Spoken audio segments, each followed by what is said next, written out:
Hi, welcome to the Footballers Football Show. I'm Tam McManus and my special guest today is Mikey Devlin of Ayr United. Nice to see you, Michael. You're 31 years old. How long do you see yourself playing for? I know your career's been interrupted with injuries, but can you see yourself playing to 35, 40 or...?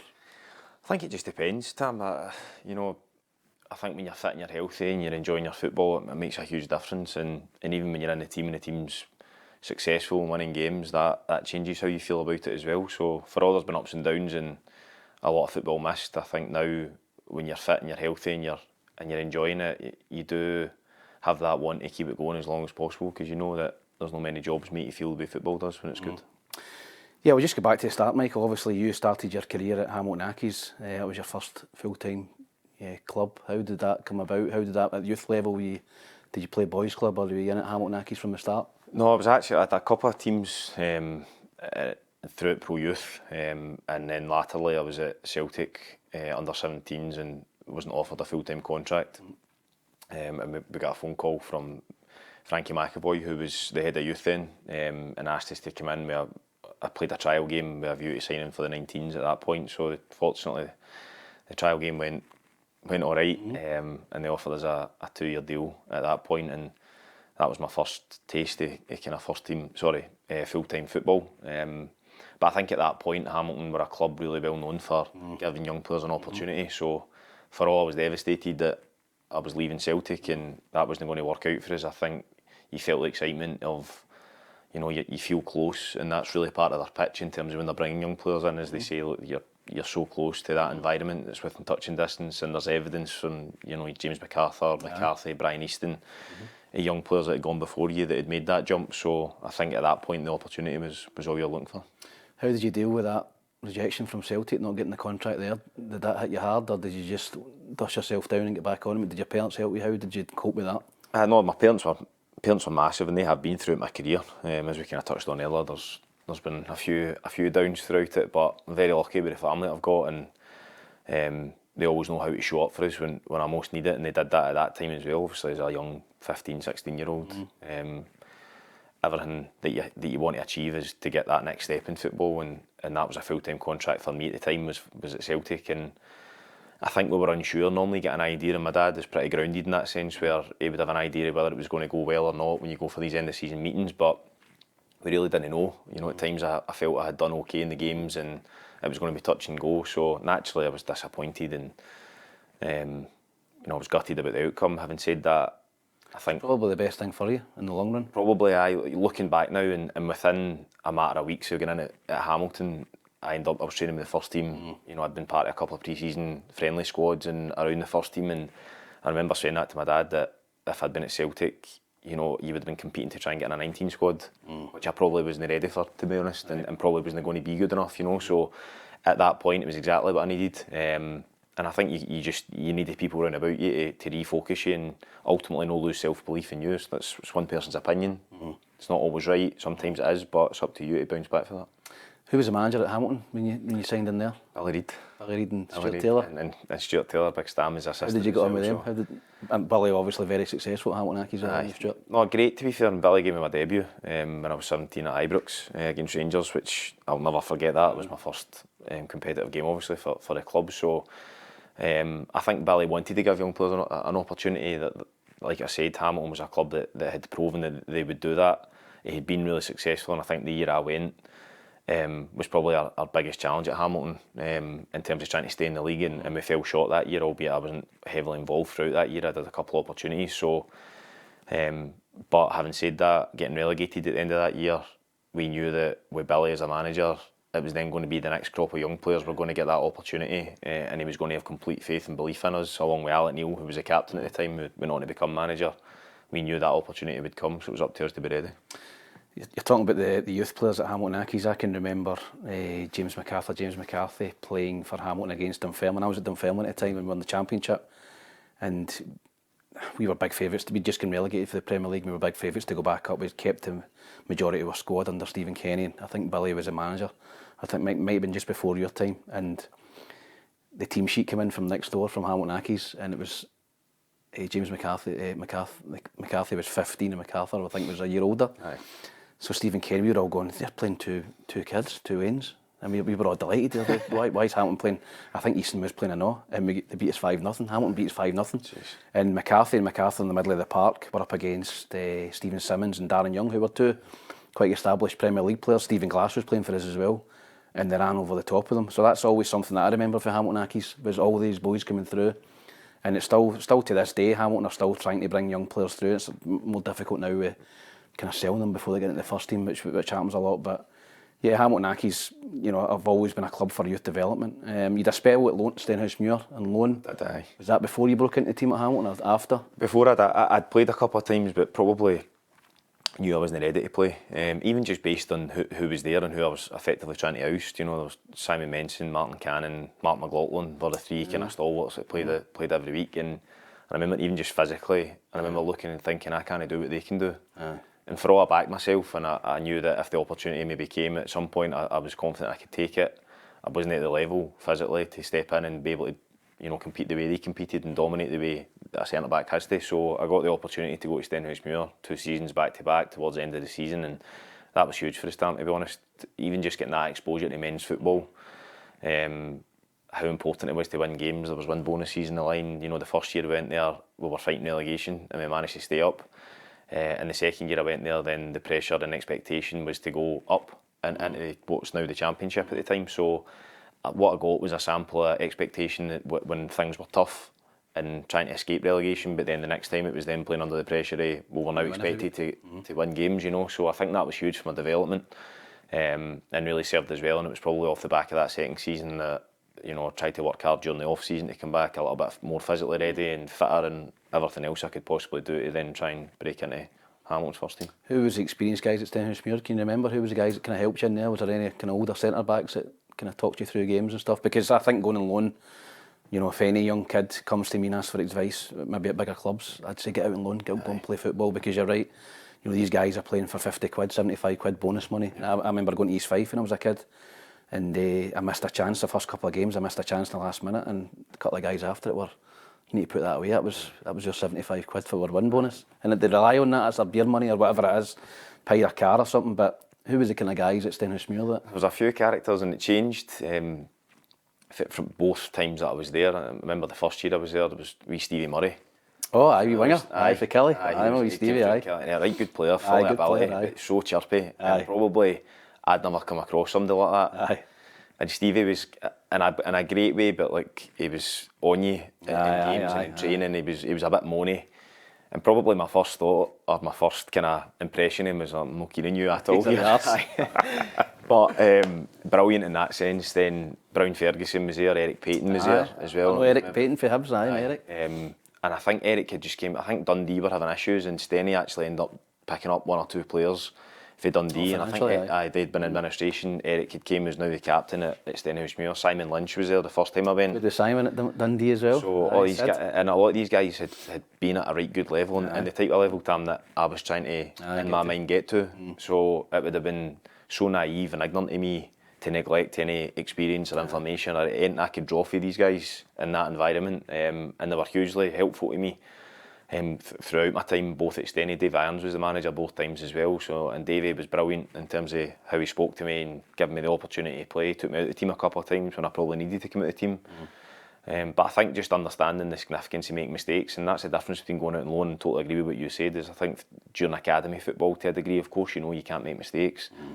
But there isn't really anything on pressure. There's no on the game, and you make mistakes trying to play a certain way or trying to do a certain thing, you're effectively encouraged to do the same thing again. Which may be the right way, but really when it comes to first team men's football, the risks can't outweigh the pros, if you like, in terms of when you take chances and what you do, and dealing with corners, set pieces, man to man, physicality, mentality, all these things are all huge learning curves for you. Did you feel as if you were better equipped when you came back alone? Did you feel you were stronger mentally and physically to go and compete with Mensing and McLaughlin and guys like that? Did you feel, right, okay, I'm ready to go into the first team now? I think I was more confident. I think that preparation really helps you in how you approach the situation, but really until you get that exposure is probably when you start to fully believe in yourself. Having trained and been part of that environment, I felt like I was as good. Personally, that was my belief. But I think, you know, your confidence comes from evidence, if you know what I mean, like in terms of when you're in there and you realise actually this environment isn't too much for me, you know, this level, the quality, the speed of the game, the way you need to think, it's through doing it repetitively that you start to gain real confidence in yourself. And I think during that first pre-season, I started to get more game time and I was starting games and I felt fit and I felt strong and I felt mobile about the pitch. I felt I could do what was expected of me. On the AstroTurf? No, it was still grass at that point. Grass at It was still grass that first year that I kind of really broke through. And then during that season, Billy Reid ended up stepping back and Alec took over. And it really just, not only personally, but from a club perspective, when Alec took over, it just went like... What was he like as a manager, Alec? I played against him plenty of times when he was at Hamilton, and he always struck me as somebody who would go into management, he was a leader, and he was always talking, not only his own players, but his opposition players and all.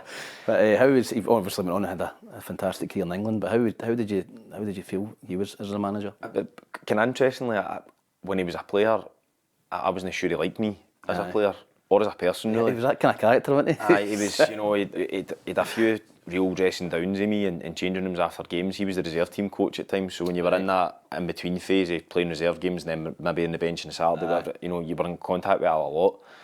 And he'd such high standards that at times it would be kind of, you could misinterpret how he was getting on at you as he just doesn't like me, but as opposed to realising that he actually just expected better of you. And I think the conversation I had with him when he first got the job kind of opened my eyes to that he pulled me in and he said, look, I think you've got great potential, you can have a great future here and go on and do really well in the game. I'm going to give you the opportunity that I think you need to play regularly. I'm telling you, you're going to play between now and the end of the season, and here's what I need for you in return in terms of your attitude, your application. This is how I want you to train, this is what I want you to do. Probably needed, at that point in my career, needed to get a little bit fitter again, continue to work on my physique and develop.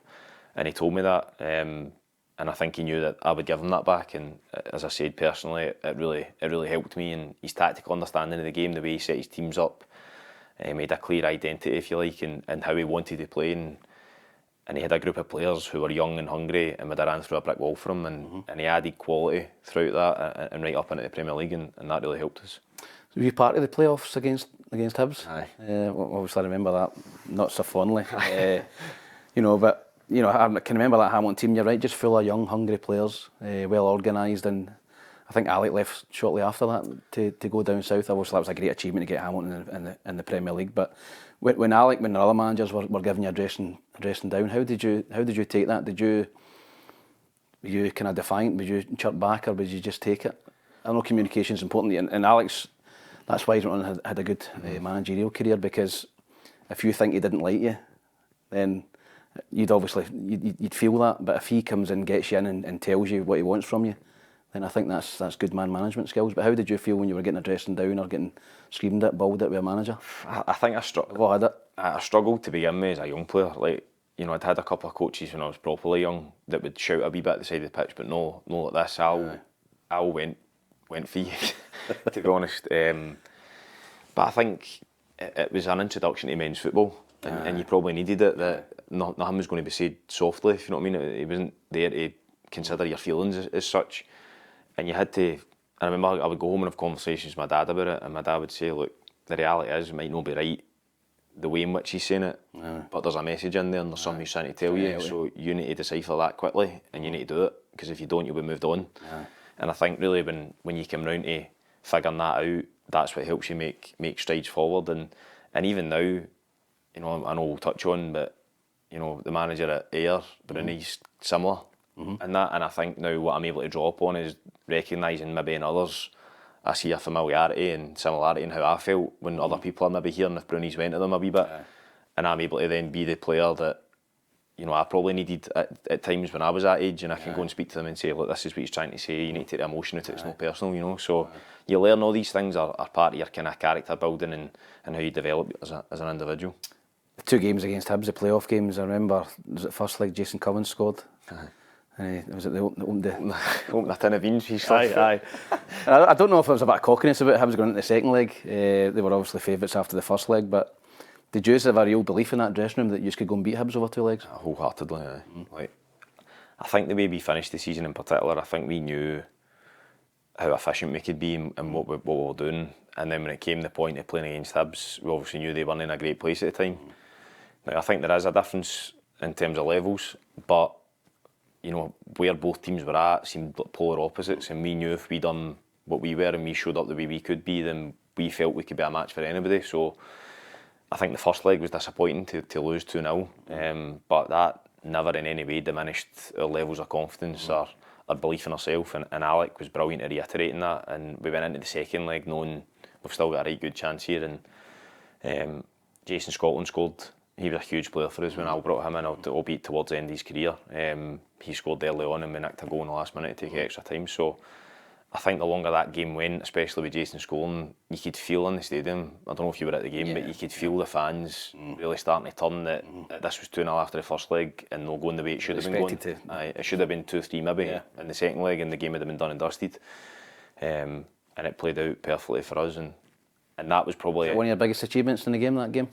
Obviously you've won trophies and you've played for Scotland, but it's in that playoff game getting Hamilton into the Premier League. Probably for not only personally, but I think collectively, something that was a huge strength of ours is we all recognised the value of the team being successful for individually within that, for us to want to be successful. You know, Alec constantly reminded us, if you want to go and kick on and do what the two Jameses had done and Eastie had done, as in move on to try and better yourself, then the team needed to be successful, and we all hugely bought into that this team needs to do well, and the next part of that, the next evolution of that squad was to get into the Premier League. So I think we all knew the significance of it, and that was going to be then the platform for us to kick on from. So for sure, in terms of how my career ended up going and what I was able to achieve, I'm not sure any of that happens without promotion to the Premier League at that point. Hamilton Accies, you played with some characters in that team. Darry McKinnon, any stories about Daz? I remember playing against Daz as well, and the poor man Scott Brown. I hope I've not been. You'd be delighted with that, by the way. Brownie was his idol. Listen, you get everything out of his career. Was it Clyde Bank Hamilton signed him from, or some you know, of that ilk? And you know, for him to come into the team at Hamilton Accies, what was he like as a character? He was unbelievable. Daz, so many stories and so many fond memories of Daz as a person and a player. I mean, he was huge in that team as well for us, and how successful we were. But even thinking of when he first came in, we'd signed him for Clyde Bank. With all due respect, like, he turned up, none of us knew who he was. He was a bit rough as toast. He was carrying a wee bit of weight at the time as well, and he was chirpy. You know, that the first few weeks of integrating. You should be quiet. You're normally but sometimes boys that have played at a good level still come in and have that wee bit of maybe self-awareness, if you like, in terms of Daz wasn't like that, and he just cut about calling himself the Dazzler. So in my head, I think, who's this guy referring to himself in the third person? It's came for Clyde Bank, calling himself a Dazzler and just saying, "You just call me this." So he was that type, he had that confidence about him, but he probably needed to do a bit of work, and he went on this like crazy fitness regime to get himself fit. He lost a ton of weight, ended up absolutely shredded. It was in brilliant nick, fit as anything, but his diet was ridiculous. Like, he used to tell us stories, come in and say, "I nearly wobbled with my diet last night, stole a couple of grapes out the kitchen, chewed them, spat them out, and then ran up to my bed." This is like a 32-year-old guy, do you know what I mean? And we're like, what do you mean? The other thing he would do is he would get toast as his snack after and so he loved a McDonald's, but he would refrain from eating at McDonald's. So he would get the curry sauce when he was getting his kids the Happy Meal, and he would take a wee bit of the curry sauce, scrape it in his toast and eat it, and he would try and trick himself into thinking he'd had a bit of McDonald's. That was the type of things he would do. And there was one story in particular, I mind, he came in, a wee bit of the red mist as, which I'm sure most people know. I hope he's alright with me telling this, but he basically came in one morning, he used to carry, he's the only person that would come in with a holdall. And I don't know, still to this day, I'm not sure it was in this bag. Everybody else would come in, maybe a rucksack with some stuff, a protein tub or something, but Daz would come in with this holdall and pull all sorts with it. So he came in this day, and he was bogging head to toe, and we're looking, and he came in as if nothing had happened, so we were like, what's happened? And he says, I got in a bit of an argument with a guy in the motorway. So long story short, what transpired is somebody cut him up, and he was trying to remain calm. The guy was giving him the Vicky out the window, and Daz lost his head, so the two of them end up pulling over at the side of the road, and there's an embankment to the left, and Daz jumps out and he's saying, right, okay, we're arguing back and forward, and the guy pulls a baseball bat out of his boot to kind of threaten Daz with it, and Daz's reaction to that was he took his t-shirt off, chucked it, and ran up the embankment to say, right, if you want to do that, you can come up the embankment and we'll sort this up here. And I think the guy must have thought, I've just taken a baseball bat out of my car, and this guy's reaction to that was, I'm going to take my t-shirt off. I think I've picked the wrong guy here. So on his way back down, he slipped and fell all the way down, he's covered in mud, but then jumps back in his car. A guy drives away, he gets in his car and comes into training and tells us a story at 9 o'clock in the morning, like Tuesday morning, and we're just like, what is wrong with you? We also had wee Danny Cunningham as your kit man. Aye, brilliant. The stories about wee Danny. Wee Danny, He's a legend. Well, I think the famous one, Sky were doing a feature on Hamilton at Ibrox. We were playing them in the Cup quarter-final of Scottish, and I think they came into the changing room and asked in the team, and wee Danny immediately listed off the Lisbon Lions. That's right, aye. He's a big Celtic man. He's a huge Celtic fan, but Danny, brilliant. Again, you talk about a young player getting into a first-team environment. Danny would have done everything and anything to help, make that easy for you. Don't get me wrong, he challenged you and he was hard on you with duties and things around the first team, things that I think are important to your development. Definitely. But he was a huge character. So how did your move to Aberdeen come about? Obviously you'd done really well at Hamilton Accies, Aberdeen, massive club. How did that move come about? Well, towards it, at the end of the season, I'd just been made the captain at Hamilton, so I think it was 2021 or 22. And we struggled as a team, but I had done okay within the team that year, and as a few years had. And towards the end of that season, Aberdeen had made contact, but I ended up doing my ACL for the second time at the end of that season, the last game of the season against Dundee. So that kind of killed it then, and I had a year left on my contract with Hamilton. So I think come the January, to be fair, it was Derek McManus was the manager at the time, and Dale would get in touch saying, look, I'll sign him on a pre-contract, we'll take him and we'll get him up the road and get his rehab done, we'll try and do something permanently in January. So that's how it kind of came about, and to be honest, irrespective of how my career had played out at Aberdeen or whatever I'd want to achieve, I'd never forgot that Dale was prepared to do that for us, and he offered me a 3.5-year contract as somebody who'd now done their ACL for a second time. Did you do your ACL on Astro? Aye, both times. Both times on AstroTurf? Both times. What's your feelings on AstroTurf as a surface? For playing on, I know it's okay for training and I coach kids and all that, and it's great for technical stuff, but I think with those, you know yourself, you'd rather play in a good grass pitch, you can't beat that. But having said that, some of the pitches now that you play I think it was because of the Astro you done your ACL. Do you think you'd have done it in the grass as well? I don't know. I honestly don't know. I mean, both times weren't, I wouldn't say were surface related. In time, one was a high extension, one was the way I landed. So the two, in terms of the mechanism, I'm not 100% sure. But whether it's the wear and tear, training and playing on it all the time, I don't know. I certainly don't think it helps. But having said that, you could probably get into the nitty-gritty of studies and research on how many players get NFL playing. Oh, Jamie Murphy, your teammate, done it at Kilmarnock as well. When he was at Rangers, and I think he does. He thinks it's the Astro. He blames it the Astro, but that's now what we train on as well, Murphy. So you never know with these things. And I think when you know that you're going to have to continue to train and play on it at some point, that can be something that you let start to, gain them a mental barrier. It can become a block pretty quickly. So at Aberdeen, obviously your move came about in Aberdeen, and how did you enjoy it up in Aberdeen? Obviously a huge club. It was. I was buzzing, Tam, to be honest. I think in terms of a step on from Hamilton, that was a huge one for me, given that Aberdeen had finished second, 3 times in a row by that point. They wanted to go and do it a full time with Rangers coming back into the Premier League as well after their kind of short stint out it. So it was a brilliant opportunity. They'd been in numerous cup finals, semi-finals. They'd been in Europe every single year. So for me at that stage in my career, I thought it was a brilliant opportunity and the right place for me to go with a manager who was desperate to take us and believed in me. So I couldn't wait to get going. I was just disappointed that when I first went, it wasn't an immediate transition into training and trying to play. I had to continue my rehab, which took me until the summer, but that then took us into the Europa League qualifiers, which is when I made my debut. So that was the 2 games against Burnley. How did you feel against? I know he's obviously acquitted yourself really well. Lewis Ferguson's overhead kick lives in the memory, but he's actually done really well against them. Burnley were an established Premier League club at that time. Yeah, well, I think that team in particular, Sean Dyche's team, they'd finished 6th the year before. They were really tough to play against, physically demanding, but really efficient in how they played and had been really successful in the Premier League. So we knew it was going to be a real tough game, but those are the games that you want to play in, you know what I mean? And I think when you make the move to a club like Aberdeen, it's with a view to getting experiences like that. So for all it's a great experience, you also want to show up well and you want to show that you can be competitive at that level. So it was a hell of an experience. The fans, the game at Pittodrie was a sellout. The game down there at Toughmoor, Aberdeen took 2,500, 3,000 fans or something like that. And it was brilliant. We took them extra time, and unfortunately we weren't quite able to take it beyond that. But a hell of an experience, brilliant first 2 games for Aberdeen, and I think a little bit of realisation of this is the level that you can be at. So did you feel there was a big gap between you and Burnley over the two legs? Would you think the differences were maybe physically? Probably, I think at the top end of the pitch, I think power and pace was probably a big thing. But I also think that maybe what helped us is Burnley weren't a stereotypical Premier League team in terms of the way they played. So I actually think that closed the gap a little bit in the sense direct. And it suited us because we were a direct. We played forward quickly and tried to get the ball to wide players and put the ball in the box for your Adam Rooney's and Sam Cosgrove then when he came in.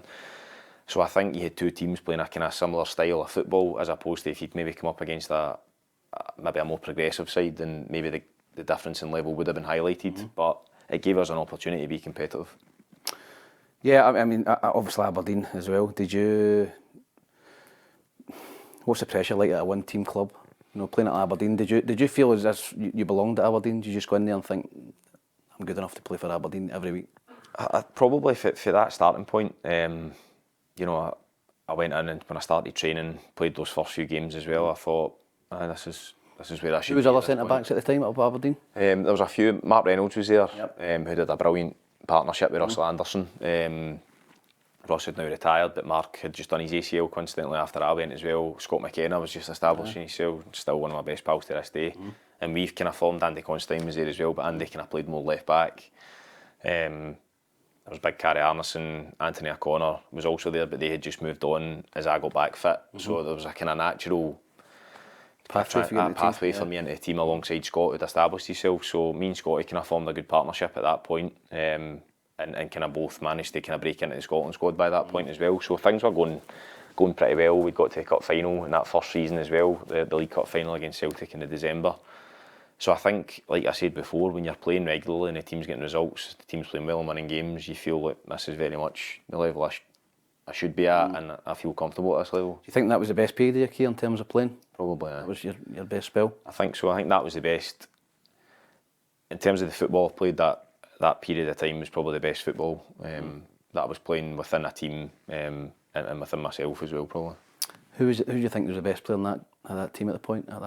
Was Ryan Christie at Aberdeen at that point? No. When I first came, he was on loan from Celtic. Rooney, McGinn. Oh, aye. They all had something. They were different. I felt like when I went into that changing room and seeing these boys train and play, you know, you could see why Aberdeen had been as successful as what they were in terms of how they played. But Greg Stewart was there at the time. And you could see Greg's ability in training.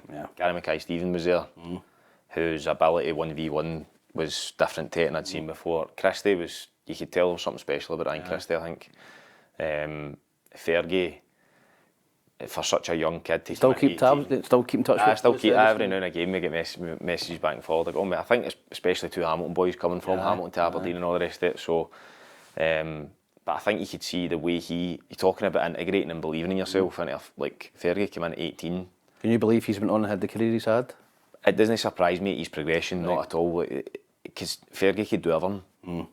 And he probably, the further he went, where he went into a better team with better players and maybe even more tactical understanding, he had all the potential to go and be whatever he wanted to be. You know, fit at 18, 19, he was like a man. He played the game, he was streetwise, he knew how to buy fouls, he knew when to go down, you know, he knew when to pass the ball, run. He could do everything, Fergie. So there was somebody like that who could go on and play at the right, like, proper top level, you know, who he's linked to and potential moves to, you know, now he's back for his injury, speaks for itself. So there was a lot of good players. Probably Ryan Christie or Greg Stewart at that particular time were two of the best. When did it start to kind of go pear-shaped at Aberdeen? Did it start to go wrong? I know you spoke about it earlier, but maybe your injury and maybe a wee small falling out with Derek McInnes. I think, which probably in hindsight was frustration on my part. I picked up an injury when I was with Scotland and missed a chunk of games, important games for both Scotland and Aberdeen. And when I came back from that, I think I probably never quite got to the same level that I'd been at. For a few, it took me a little bit of time, which there was frustration on my part. That then led to, understandably so, not being in the team as much and kind of been in and out. And then when I came back, I kind of finished the season relatively okay that year. And I was then in the Scotland squad. It was Steve Clark then got the job, and I was in his first Scotland squad over the summer. And probably when I came back for that, I picked up started the season okay, played the first couple of European games with Aberdeen. and then picked up a small hamstring injury, and that seemed to that kind of derailed us a bit. Just in terms of, I think, maybe Dale at that point maybe lost a bit of trust in me as a player and my body. He was very much somebody that didn't want to change. I know a lot of managers are the same, but consistency, his back four in particular, was vital to him. And I think didn't mess about it. No, he never tinkered. And I think a winning team stayed the same team a lot of the time, which I understand the importance of continuity and consistency, especially with defenders. And I think for that side, I think Dale just lost a bit of trust, and that probably was hard for me because I felt like I was right at the peak of really earning and cementing his trust when the first injury came. And it just, I don't think I ever really recovered that from that point moving forward. And there were still some brilliant moments, and I managed to go on and play for Scotland, and I got my caps a few months after that. So I wasn't all, doom and gloom, but I don't think I ever really got back to that level of consistency of playing every single game, playing every week. Is that important for you to be playing every week? Was that? It was. I think as far as establishing yourself goes, you have to be. I think for myself as a player, I think consistency of selection and performance helps me get to my best as well. I think I need to be playing games much the same as everybody else, like yourself. So I think the in and out, I was somebody probably at that point in my career that I sensed that there wasn't probably a great deal of confidence or trust from the manager in me. And I think that once that goes, it's probably for the player unless the manager gets sacked. Exactly, and probably I should have done the lesson I feel I learned probably was I needed to do more to rectify that myself, and I think I needed to take ownership of that and focus on me and not let external factors like thinking if I make a mistake here I'm going to be out of the team, or if I don't play well it doesn't. As soon as you have that mentality you're done anyway. Inevitably the mistake happens. So I think I should have been better, and I should have took more responsibility of how I approached each and every game, and thought, well, it's up to me. If Dale gives me the opportunity to play, or if any manager gives me the opportunity, then it's up to me how I play. And if I play well enough to stay in the team, then that's on me. And see if I don't, then it's because I've given a manager an opportunity to take me out of the team. And that was a big lesson I learned at Aberdeen, is that you can only control yourself, you can only control your own mentality, your own performance level, how you look after yourself off the pitch as well. So other things are out with your control. Scotland, obviously 3 caps must make you immensely proud. Picking up those caps. What's your memories of your first cap, your first call-up? The first call-up was a surprise, to be honest. It kind of came at that. Who was that? Steve Clark? My first call-up to a squad was Alex McLeish. Oh. And I was on the bench. We played Portugal in a friendly, I think it was, and I was on the bench for that game. So that all kind of came and went. Did you get on? Quickly. No. Did you get anybody stripped? No, not that day. No, I think I was. I wouldn't have cared. I'd have done it was a wee boy Devlin. It was Australia meant get Messi stripped. He didn't even play. He didn't get stripped. I'd have been trying to get Ronaldo stripped. I don't think he wasn't there actually. That was the one slightly disappointing thing about the full. I mean, I'm saying that clutching at straws to say it was disappointing about the first time you're called up for your country. But I think that full experience kind of came and went a little bit. Where before I knew it, I was there. I was joining up, I was training, then made a game, and then you were just back to Aberdeen after that. So.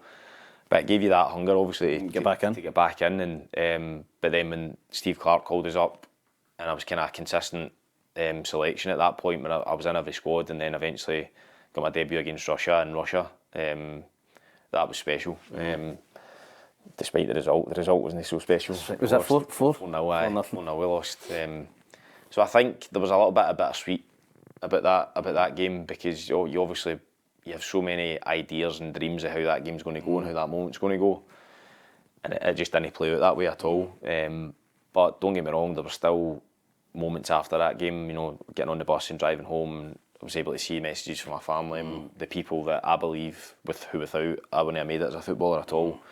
So to see them take pride and joy in something that I was able to achieve, that meant the world to me. So, and that was always important at that, and I was able to see that, which is great.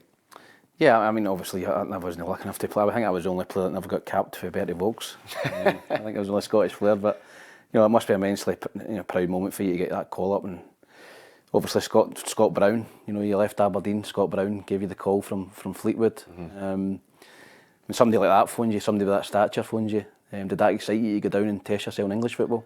Definitely. I think the thing with Bruni, I probably should be calling him Gaffer now, to be fair, but with Bruni at Aberdeen. Bruni came my last year when Stephen Glass got the job. You mentioned Glass there. and Bruni came in as part of that coaching team. And I got on well with him when he was there. In fact, he let me stay in his house for a week, actually, or 2 weeks when I had COVID as well, so I could access the gym and all that. You know, I had a good relationship with him there, and he got the Fleetwood job and asked me to come down and do pre-season there with a view to signing. But my body hadn't been in a great place for about a year or two now. Towards the end of my Aberdeen career, I hadn't barely kicked any football, played any football. I did 4 operations in my ankle, couldn't get to the bottom of that, problem after problem. And when Bruni gave me this opportunity, he says, I want you to come down, that meant the world to us, do you know what I mean? So then that gave me a clear target over the summer, right, I'm working to get fit, to go down there, to show Bruni what I can do and repay a bit of faith. And I ended up signing there, and unfortunately, just couldn't get myself properly out of the bit, you know, broke down again after my first game in the league. We played Barnsley, we had a midweek game on a Tuesday, tore my calf in that game, and that was 2 or 3 months I was missing with that. And my contract was only it was 6 months. You feel as if you let people down, stuff like that. I've been in that situation as well. Massively. When managers sign you, maybe a short-term deal, and you're hungry to do well, and you maybe pick up an injury or whatever, you feel as if you've let the manager down. But how did you enjoy it at Fleetwood? Good setup? It was brilliant for a small club in terms of England. You know, they reminded me in terms of size, even stadium, they were like a championship club up here, you know, they weren't much bigger, you know, kind of Hamilton type thing, you know, but their training ground was top class for that level. You know, the staff and infrastructure and everything was there that you needed, plus you were there working under Bruni and Wits, and I think, like as you said, Tam, like the disappointing thing from my point of view was I wasn't able to repay the faith shown him, and I really felt I was letting Bruni down. You know, he signed me and Sean Rooney at the time, and Big Roons is back at Fleetwood now, but he signed the 2 years and Roons hit the ground running straight away, huge personality, everybody loved him, and then there was me who couldn't get fit, you know what I mean, and it felt a bit like Bruni not hung his hat as such, but he had brought these 2 guys down with him, if you like, and one was a great success and it made an instant impact, and I just couldn't get myself out of the bit with my body, and I was disappointed in that sense, and I think it was something I'd love to give a proper crack at a whip to, you know, in terms of getting down, or a proper crack at, but it just didn't play out. I've got it written down here. How difficult was it to go to Hibs, you know, on a 1-year deal rather than signing for Livingston on a 3-year deal? You obviously went to Hibs after Fleetwood, opportunity to go and play with another massive club, but do you regret not signing for Livingston at that point? No, not at all. You know, David tried to get us tried to get us, but he tried to get in contact with us a couple of times at different stages when I was leaving Aberdeen and then leaving Fleetwood. And when the opportunity at Hibs came up, I think at that point my head wasn't in a great place with my body and with football. Who was the manager at Hibs at that point? Lee Johnson. Wow. And it kind of stars aligned a wee bit because my contract came to an end with Fleetwood. I didn't really have anything concrete at that time. Hibs had just lost Ryan Porteous, who went to Watford, and I think they tried to get 2 or 3 other centre backs who were under contract, couldn't get them for whatever, and the window shut, and now all of a sudden they could only sign somebody who was out of contract, and that, I think, moved me up the list, so to speak, for 115th to 5th. So I ended up getting in and managing to get a deal. Just getting training. I went in and trained for a couple of days and played a bounce game, and then they offered me a deal after that. And just by luck, I get through it physically. You know, it was one of those ones, Tam. I had no idea really. Did you not trust your body at that point? Did you think you were zero? That must have been mentally torture for you, going into training sessions, going into games, thinking my body could break down at any moment. I think that there was one game just before I went to Hibs. I played there was a reserve game with Fleetwood I had to play in, and Bruni and Wits had been speaking to them back and forward, and he says, look, we're doing everything we can, we want to keep you here. Chairman saying no, you've basically not done anything, you've not kicked a ball since you've been here. So he said, playing this game, he's coming to watch, the other staff are going to be there, just get through the game. And in the warm-up in that game, I think it was my hammy, I felt my hammy in the warm-up, and I thought, I don't know if I can play here, I think my hammy's going to go. But I'd made a decision that, well, if I pull out, I'm done anyway. So I'm going to need to play. But naturally, you know what it's like with your body, when you don't trust your body, you can't play at 100%. You must be going flat out. I couldn't. So I had to get myself in the first 5-10 minutes, you're basically thinking, well, you're going to need to go as close to 100%, and if it goes, it goes. So just get through it. Like, either way, whatever you do here, if it goes or you pull out, you're done. So you may as well try and go till it goes and hope it goes all right. And that took a huge toll on us. Like, that game in itself, I felt all over the place when I finished that, and unfortunately that wasn't enough in the time to convince the chairman to change his mind. But that was where my mind was at with my body at that time, where I had no confidence, no trust in it. didn't feel great, didn't feel like I was moving well. And getting into Hibs, Hibs is a dream type of club. Never mind where I'd just been in terms of like physically and mentally type thing. So to get this opportunity, I was prepared to do anything I could to try and get a contract. Unfortunately, they offered me one until the summer. And I think in terms of, for all I probably played my best football at Aberdeen, that was the period of time in my career that meant the most to me. In terms of being at a club like Hibs, you know yourself, like you love football. It made me fall in love with football again. It's a big club, and huge club, the fans, the stadium, the training ground, living in the city. The boys at the time, that was a real special group. The likes of Chris Cadden, Paul Hanlon, Louis Stevenson, Jimmy Jago, Joe Newell, David Marshall, Ed McGeady, Pete Boyle as well. Huge characters, like, you know, they just, even Pedro the kit man, you know, they just Gavin, like they're just proper football people and proper good human beings, and I think that gives a huge lift that I probably didn't know I needed until I went, and that period in my career was memorable for those reasons, albeit I never played at all, but it got me back training regularly, got my fitness back, got confidence in my body, and I loved being at the club for that time, and I'd have done anything to stay, but unfortunately it wasn't to be, and that's what then gave me the opportunity to go to Livy. Aye, so David Martindale finally got his man after a couple of occasions. What would you make of David as a manager?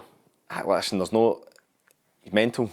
There's no getting away for that. But I think you know that. I think he's more clever than people give him credit for. I know, in terms of his tactic. David knows what he's doing. He knows how to set a team up for sure. And I think you also know that playing against these teams. You know, I've been in plenty of teams going to Livy and playing against Livy teams with Davey as the manager, so you know what you're going to be up against. From that side of things, you know that it's not a free for all as such. And then when I met Davey, I remember clearly I phoned my dad after it. I met him for a coffee, and after I'd spoken to him, like I vividly remember thinking it makes sense now that the way he spoke about the game and the way he spoke about what he tries to do and how he wants to set his team up, what he does at training and all that. I remember so clearly walking away thinking to myself, like, that's why Livy have done really well over the last 3-4 years. So he had great faith in me and great confidence in me, and really wanted me to be at the club, which was important for me at that point. And it was a no-brainer then, and he offered me a 3-year deal at that point in time to sign for the club. Which must have been fantastic after your injury problems and kind of bouncing about a wee bit. Like I said, I felt like I'd been here, there and everywhere a wee bit, and this was going to give me a bit of stability and security moving forward, and going and playing for a manager that wanted me to be there and wanted me to be at the club. He made me the captain as well after I'd signed. So for that side of things, it was exactly what I needed. And it was just a shame that as a team we couldn't quite get to the level we need to get to last year, you know, in terms of trying to stay in the Premier League. But such is life. Aye. Any David Martindale stories? You were telling me one earlier. You could. He had a few crackers. I'm going to get a text after this 100%. But one of the days, there was a bit of a myth that he used to put, so it might have been him, might have been somebody else. Don't backtrack. No, listen. But I think that he would sometimes spray stuff on the balls. So if the weather was really hot in the Astro, so the balls would get coated in something to try and help the ball move around the pitch. And I'm not entirely sure it worked, to be honest. WD-40. Did you spray some on your legs? I was spraying it in my hips and all that. I was spraying it everywhere. My knees, my Astros, my ankles. I was spraying it everywhere. It wasn't working on that either. But he's just such a character. He would spray the balls with WD-40 to try and make them move smoother. I presume that was his logic. There was no danger. I was going to ask him and say, what are you doing that for? I'd get it launched off my head, I think. But no, he was a character, like, you know, he was obsessive about the way he wanted his players to live. You know, we had to do ice baths every day. That was based on the amount of time you had to spend in your ice bath was based on your body fat as well. So boys that carried a bit more weight to go in for longer. Cheb Sproul was there, the kit. Cheb was there as well. Cheb was at Falkirk when I was there, and I remember when I went to Falkirk, I done my knee, and every day in the gym. Cheb sessions? Aye. Oh, horrendous. There was never anybody injured at Falkirk. I don't know if it was like the same at Livingston, because usually if you're injured at other clubs you just get a wee bit of treatment and all that, go for your lunch, but he would gym sessions every day if you were injured, so you never want to be injured. Aye, well, I think it's still the same at Livy. Aye, that came from Davey, to be fair. Davey was big on the way you lived in professionalism, like I said, so see if you were injured, nobody ever thought, well, I'm in for a bit of free ride here, so to speak, where I come in, get a bit of treatment, maybe go into the gym, mess about, like, you were doing your rehab and then afternoon you were on a Cheb session, because the boys that were fit had a gym session in the afternoon. Right. So the only thing I would say is I think Davey thought he was the king of the tech ball table, which I think that's definitely a myth. I think everybody, when he played a few games of that, I think he would just cheat his way into winning and then claim he was the champion of tech ball, which I don't think was the case. But big Marvin Bartley might be able to tell you a few stories about that as well. So obviously you went from Davy Martindale to one nut job to another. Scott Brown, you're now at United. Obviously I played with Bruni when I was a kid at Hibs. He was actually my boot boy when I was at the first team at Hibs, and Bruni was coming through in the YTS, and he was the worst boot boy in the world, Bruni. I've told him this many times. He was hopeless. So every time I see him, I bump into him, I say, you remember you used to clean my boots and all that, just so you settle down. Don't get too ahead of yourself.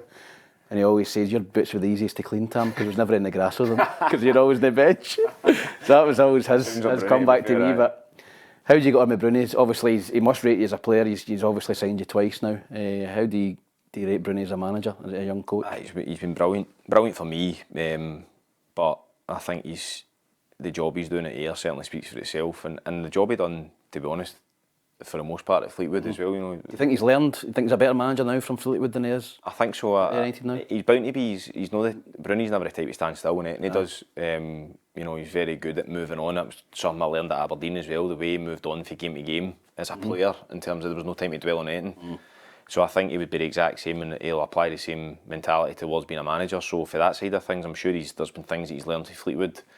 I'm surprised he never learned not to sign me again right now. So, but tactically, just everything about him as a manager, his tactical understanding, him and Witts dovetail brilliantly together. Stephen Whittaker, his assistant, his personalities are quite different, but they're very, very close off the pitch as well. So I think the balance that they've got, how he sets up his team, his flexibility within that, the way he wants things done, his professionalism, what he expects of us as players, it's not a surprise to me that the team's reaping the rewards of that.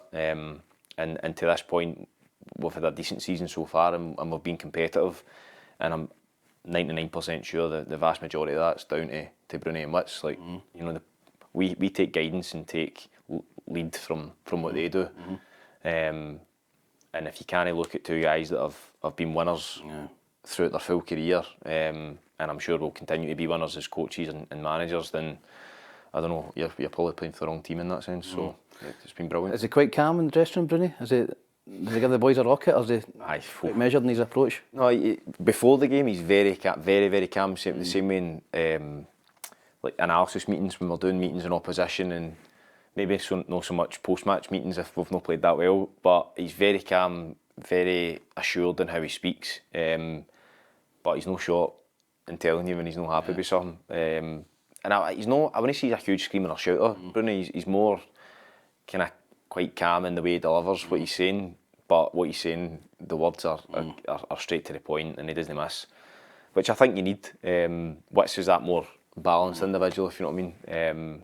And like I said, a great dovetail to Bruni in that sense. So there's been a few that I've got it this year. A couple of times I've heard the shouts in the pitch at me as well. So you got to just take it in your stride, and it's like I said earlier, it's about standards, and it's about what you expect of us as individuals, but as a team, and that's the standards we want to hit to try and achieve what we want to this year.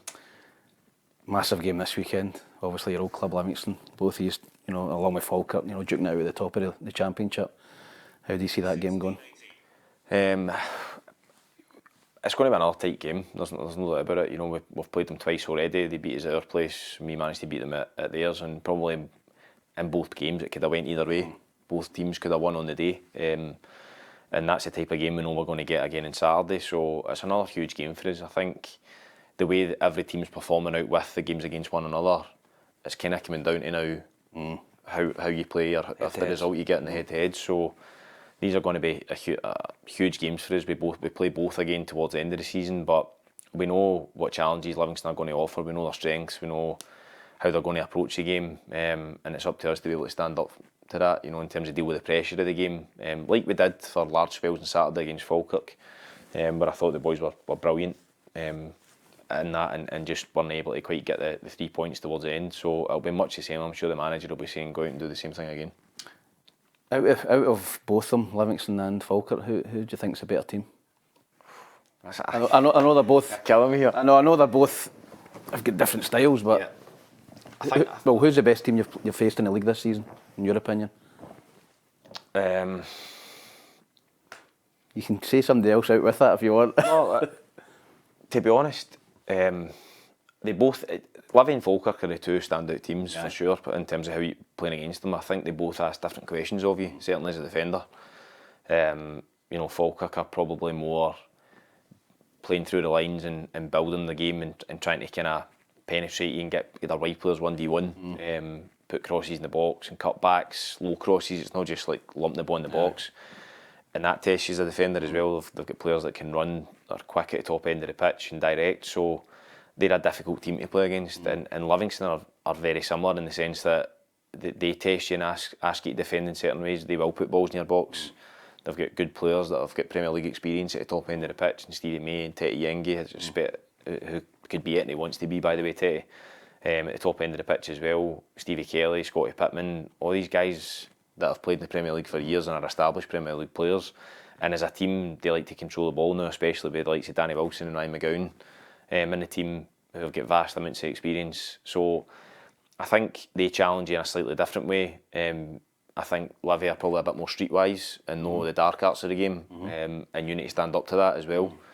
But they'll try and utilise any much way they can to get the 3 points, whereas maybe Falkirk are a little bit more, and it's not football purist, probably, and a bit more predictable in that sense. Whereas Livy, I think, can win games different ways, and I think over the course of a season that could be what separates those two teams. How would it mean to you how much would it mean to you to go up this season with United? Obviously, they've not been in the Premier League. I mean, I think it's well over 30 years since United were in the Premier League. Do you think that club, the infrastructure, is now there for United to go into the Premier League? I think we're getting there, certainly. You know, having had experience at other clubs, I think you see that in terms of the work that's getting done there behind the scenes with the chairman and Graham Matthew, who's the managing director as well, the manager, and Stephen Whittaker as well. I think when you have personalities like that, they're constantly striving for better for the club, and to improve facilities, improve infrastructure, improve the playing squad as well. So I think the signing of Curtis Main in particular in January is a real statement of intent in terms of where the club want to go, to bring in somebody like that with the career he's had. And of course, I think that's part of the pool of having the manager and assistant that they've got. So I think it'd be a huge achievement for Ayr to go back up to the Premier League. I think at the start of the season, people would have thought would have been competitive, but I think the favourites would have been probably Livingston, Falkirk, maybe even a Partick and a Wraith. I don't think Ayr were too much in the conversation, and it's through consistency and performance that we've managed to put ourselves there. So, a huge achievement, a huge achievement for the town as well. And I think there's a lot of players that would really benefit from making that step up. Right, 3 things to finish, Mikey. Firstly, best player you've played against in your career? Artem Zuber, big centre forward for Russia. Aye. That was playing against a wall. I remember that. I actually remember that game. Honestly, he was the first player. He was about 6'5". He was like this, captain, and it didn't matter what I'd done. See if I went tight, he laid it on. There was a little boy who played in the 10 called Golovin, who was a wizard. And whatever I did, if I went tight, he would lay it off to Golovin, and he would run into the space that I'd just left. If I didn't go tight with him because I thought I'm not going to beat him physically, he would pull it. He would lay it. You know, he had a remedy or he had a solution to any question I asked him. And it was the first time I probably thought, well, there's a lot of times I've thought somebody's better than me, to be honest, but it was the first time I thought there's levels here, and he just feels like a level above what I'm capable of giving. And the best player you've played with in your career? Bruni's probably up there, to be honest. Terrible answer considering he's not my manager, but Bruni's one of them. See, in terms of having an impact on a team, Alec Neil. He was an underrated player, wasn't he? Hugely underrated. He could. I mean, he was like a modern day 6. But he put 10, 15 years ago. I thought he was brilliant. A brilliant player. I've never seen somebody influence so many players. Irrespective of how he was playing, he could have been, not playing well at all. But the way he controlled himself in that time to influence others and get the best out of other people, I've never seen him do. In my career, certainly have that impact on him, and that in itself, I think, is a huge asset to have. And finally, your most memorable game in your career? I think probably make my debut for Scotland, but the second game I played was at Hampden. The first one was away, and my family weren't able to be at that game, but the game at home at Hampden, as we sang the national anthem, I could see my family and the kind of family and friends section, and I think that I could see how much it meant to my mum and dad in particular, that they were getting to see their son play for Scotland and sing the national anthem. So, albeit we were playing San Marino, so not one of the most competitive games I've played in, I think the occasion and what that meant to my family was certainly the most memorable. Brilliant. It's been a great chatting to you, Mikey, about your career. Thanks for coming in. Listen, thanks for watching and listening, and please subscribe to the PLZ Football Show. Thank you.